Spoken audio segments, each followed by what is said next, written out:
साथियों, के सेवा न्यूज चैनल पर आप सभी का स्वागत है। हम आपके लिए प्रतिदिन नई नई खबरों की समीक्षा लेकर आते हैं, जिसमें खासतौर पर पॉलिटिक्स और उसके लेफ्ट और राइट की खबरों को लेकर आते हैं। राजनीतिक परिदृश्य क्या है, हम हर पहलू को छूने की कोशिश करते हैं और अपने दर्शकों के लिए पॉलिटिक्स की समीक्षा तथा पर्दे के आगे व पीछे की कहानी आप तक पहुँचाते हैं। निश्चित रूप से आपको हमारी खबरें पसंद आती होंगी।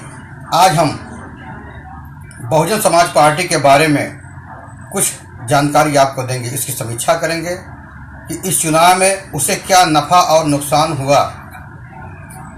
हर पहलू की समीक्षा करेंगे। लोकसभा चुनाव में बहुजन समाज पार्टी को तगड़ा झटका लगा है। बीते 10 साल में उसका जनाधार आधा हो गया है। इतना ही नहीं, इस चुनाव में प्रदेश की 17 सुरक्षित सीटों पर भी उसके 21 लाख से ज़्यादा वोट कम हो गए हैं, जो प्रत्याशियों की हार की वजह बने। ये वोट सपा कांग्रेस गठबंधन को ट्रांसफर होने के अनुमान लगाए जा रहे हैं। बसपा के बीते 3 लोकसभा चुनाव के प्रदर्शन पर नज़र डालें तो सामने आता है कि वह अपने काडर वोट बैंक को भी सहेज कर रखने में नाकाम साबित हुआ है। वर्ष 2014 के लोकसभा चुनाव में बहुजन समाज पार्टी को कुल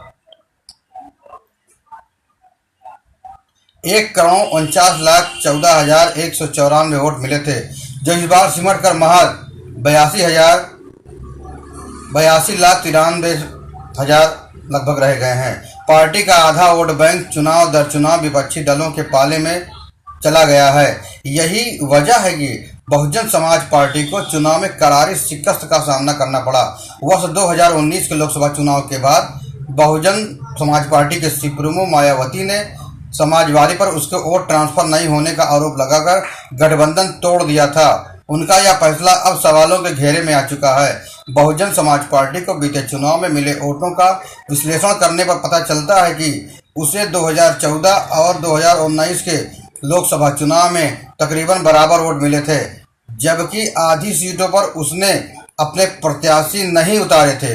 वहीं इस चुनाव में किसी दल के साथ गठबंधन नहीं करने पर उसके वोट आधे के लायक वोटों के आसपास तक नहीं पहुंच सका, जिस कारण बहुजन समाज पार्टी का कोई भी प्रत्याशी चुनाव नहीं जीत पाया। सुरक्षित सीटों पर उसका बुरा हाल हुआ।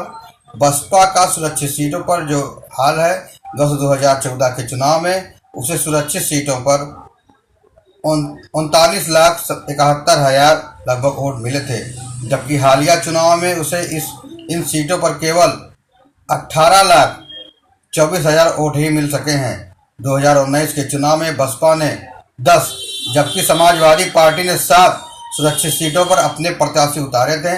भाजपा ने 17 सीटों में 17 पर जीत दर्ज कर ली है। 17 सीटों पे 15 पर जीत दर्ज कर ली है। अब सवाल यह उठता है कि आखिर मायावती की क्या लोकप्रियता घट रही है?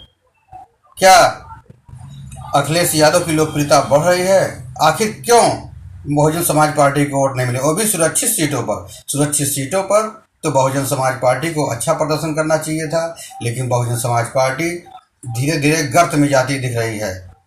इस बार जो इलेक्शन हुआ है वो संविधान बचाने के नाम पर भी लड़ा गया। भारतीय जनता पार्टी के 400 पार का नारा उल्टा साबित हो गया है और समाजवादी पार्टी के अखिलेश यादव और कांग्रेस के राहुल गांधी दोनों जोड़ियों ने मिल करके 400 पार के नारे को उल्टा साबित करने के लिए संविधान बचाओ संविधान बचाओ संविधान बचाओ का नारा दे दिया और संविधान खतरे में है, बाबा साहब का संविधान खतरे में है। यही कह कह के उन्होंने दलितों के ऊपर ऐसा प्रभाव डाला कि दलित वोट बैंक वो सरक करके कांग्रेस